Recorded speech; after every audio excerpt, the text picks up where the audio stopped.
there are different ratios of narcissistic relationships. And the lower the ratio, the more concentrated I would say the toxicity of the relationship is to the victim or victims. And then the higher the ratio, the less toxic it is. Like the person can more easily function and live their lives, but they are still being taken advantage of in some sort of way by the narcissist or narcissistic system.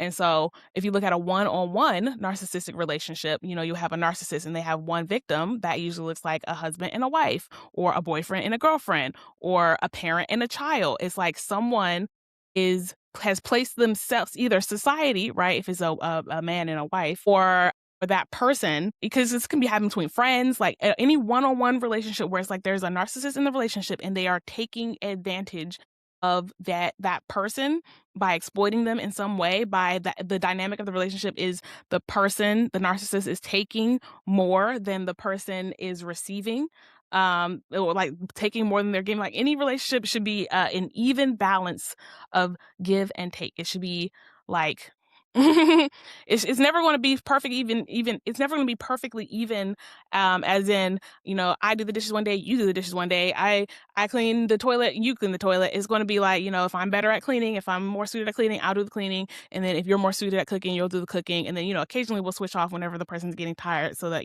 we can make sure our skills stay sharp. But overall, it's like I always think of yin and yang. Okay.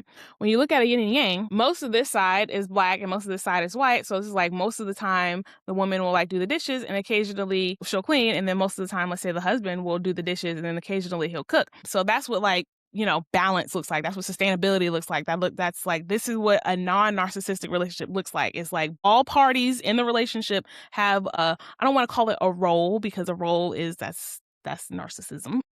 But they have an inclination or an inherent talent, or like something that the person is good at and that they will naturally gravitate towards. And then someone else will have something else in the system will have something that they naturally gravitate towards, and then you'll come together and you make this really strong whole entity. But it is never it is never supposed to be like, these are the parts. These are the parts. And like, so when they work together, it'll look like this, a whole yin and yang. But when you take them apart and you stack rank order them, or and actually a better version would be like all of the white parts at the top, right? And then the black parts are at the bottom. Aha. Like this. And so then,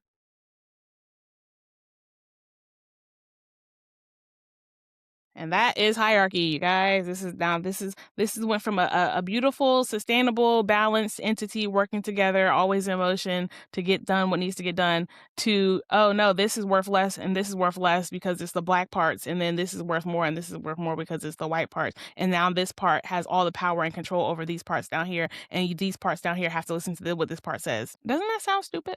Okay.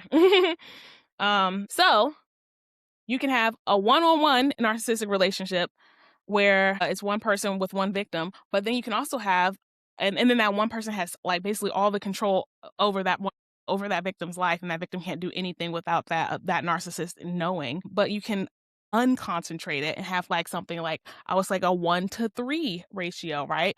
I mean, I'll see this a lot. I unfortunately see this a lot, and I don't want to call them polyamorous relationships, because I don't think these are polyamorous relationships. I feel like these are like pimps. Because you can have a woman who enjoys like being in a polyamorous relationship.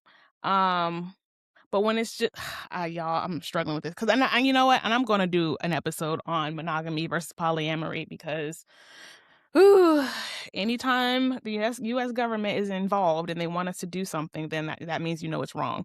And the fact that they want us all to be in these monogamous, one-to-one relationships with a man, only a man, and only a wife, and it has to be heterosexual, like that's wrong, and I'll do a whole episode on that.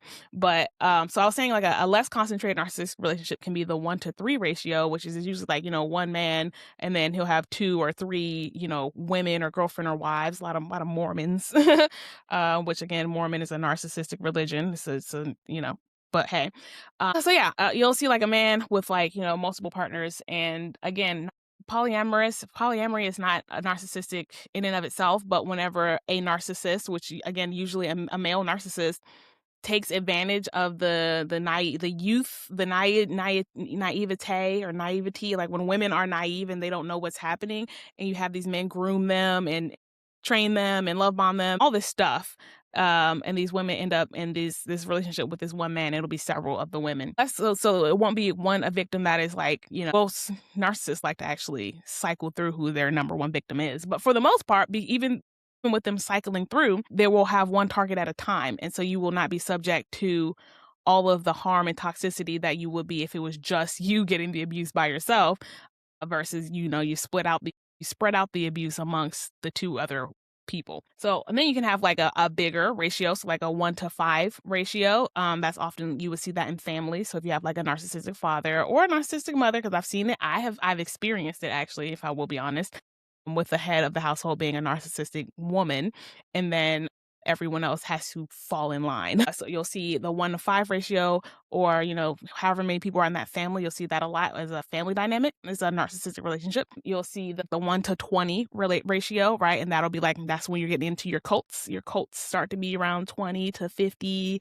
to sometimes 100, or really like, cults can be as big as they want to be. But like you start labeling them as a cult at this 1-to-20 ratio, or like MAGA is a cult, and that's the narcissistic relationship where Trump is getting all of the benefits of the hurt and harm that are coming to the people in the MAGA community. Like those people are losing their benefits, losing like access to money, losing jobs, not getting any more opportunities. But their faith in this man, this cult leader, this trumpet, he is taking advantage of that and using it for his own gain, using it for his own projection of power, his own projection of goodness, even though we all know he's evil. So you can keep going, right? And then have like a 1-to-100 ratio, right? And that's like, and then you get into your corporate Americas. Your businesses are, 100 to 200,000 people, where these small amount of people. So you might not want to call this like I want to say you don't want to call it 1-to-100 because it's not a singular person, but the system is the narcissist in this case. So when you have a business, it may not be one person that is a narcissist, but the system is narcissistic. And so you'll have, board members, your shareholders, your CEO, CSO, your CO, like your C-suite of employees, your upper echelon of employees. They will still be gaining all of the benefits, all of the positive attributes, all of the pleasure, all of the joy, all of the happiness that comes from that system, from the narcissistic system, while everyone else suffers. And that is a narcissistic relationship. So that's like your business, like a 1-to-100. But you can keep going, y'all, because like once you, like I said, I'm a pattern recognitionist. Once you see these patterns, you can't unsee them. Let's say like a 1 to, like, you can go, I would say 1 to, let's say, a couple of million, right? And then you have like the governor, I think the governor of Texas is a great example, or and really, I mean, Donald Trump is a good example here too, because like he's got at least a couple of million cult followers. But that again, or like I was going to say DeSantis in Florida. It's like you can govern over a people in a narcissistic way, and so you create this narcissistic relationship, this narcissistic dynamic, even though some of the people in Florida, let's say, don't consent to being governed that way. You have Democrats in Florida, but the fact that they are in this captive place under this government by a narcissistic person, they are still subject to narcissistic abuse that comes from being in a system or in a place where a narcissistic leader is the head. So there really should be no head, because once you create a head, there will be a narcissist that comes to take that head. But that's another video. And then you can have like 1 to 300 million, which is what the United States government is. The United States is this narcissistic system. There's the entire United States, every capitalism that it runs on, the economy that it runs on, the businesses that it runs on, the politicians that it runs on, the political process that it runs on, like the everything, every system in the United States is a narcissistic system. Even the nonprofits, like all of it, every single drop. And I can't emphasize that enough, because the foundation of America was built on narcissism. It was built on hierarchy. It was built on the subjugation or an oppression of a people for the benefit and gain of a small amount of people, of a certain group of people. Like that, the foundation of the country was built on a narcissistic structure. And so everything that has been built since then has been built narcissistically. Like it has been built with hierarchy in mind. It has been built with extraction in mind. It has been built with the benefits of a few, despite the hurt and harm and the expense of others. That is like every business, everything in this country has been built in a narcissistic way to benefit a few while hurting and harming, to benefit a few at the expense of others. That is America. That's America.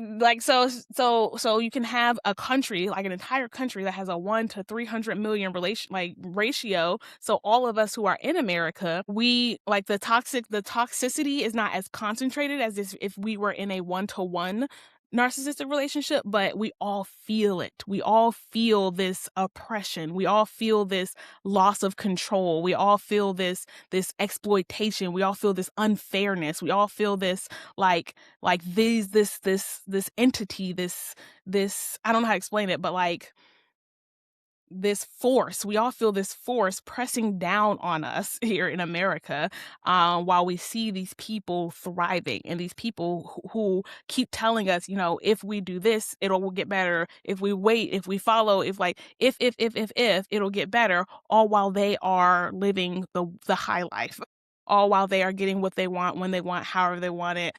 All while they don't feel any suffering at all, but we have to keep waiting. That is the lie of the narcissist.